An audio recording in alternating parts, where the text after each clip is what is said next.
மாணவர்களிடையே கட்டொழுங்கு, சுய ஒழுக்கம், நட்புறவு போன்ற நற்பண்புகளை வளர்ப்பதோடு ஃபுட்சால் காற்பந்து போட்டியின் மீது அவர்களிடையே ஆர்வத்தை ஏற்படுத்தும் நோக்கில் பேரா மாநில அளவில் டத்தோ ngே குஹாம் சுழற்கிண்ண ஃபுட்சால் காற்பந்து போட்டி நடத்தப்பட்டது.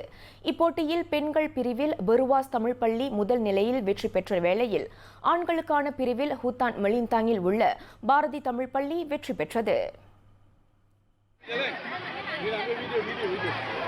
ஃபியூச்சர் ஸ்டார் காற்பந்து கழகமும் பேரா மாநில தமிழ் பள்ளி தலைமை ஆசிரியர் கழகமும் இணைந்து முதல் முறையாக நடத்திய இப்போட்டி ஸ்ரீ மஞ்சோ மிசா விளையாட்டு உள்ளரங்கத்தில் நடைபெற்றது.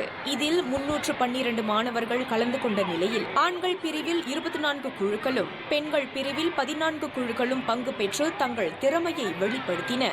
முதல் முறையாக இருந்தாலும் 38 குழுக்கள் இப்போட்டியில் கலந்து கொண்டது வரவேற்கத்தக்கது என்று இப்போட்டியின் ஏற்பாட்டு குழு தலைவர் லிம்வாலும் தெரிவித்தார். அடுத்தடுத்த வர காலங்களில் இந்த போட்டியை தொடர்ந்து நம்ம செய்யணும். நம்ம பிள்ளைகளின் ஒரு நல்ல ஒரு பிளாட்ஃபார்ம் பிள்ளைங்களுக்காக ஏற்படுத்தணுன்ற பெருமுயற்சியில் ஈடுபட்டிருக்கோம். அடுத்த ஆண்டில் இந்த 38 பள்ளிகள் அடுத்த ஆண்டு இன்னும் நிறைய வந்திருக்கணும், வரணும்னு நாங்கள் விருப்பப்படுறோம். அடுத்தடுத்த பிள்ளைகளுக்கு நிறைய வாய்ப்புகளை வழங்க எல்லாரும் முயற்சி செய்யும்.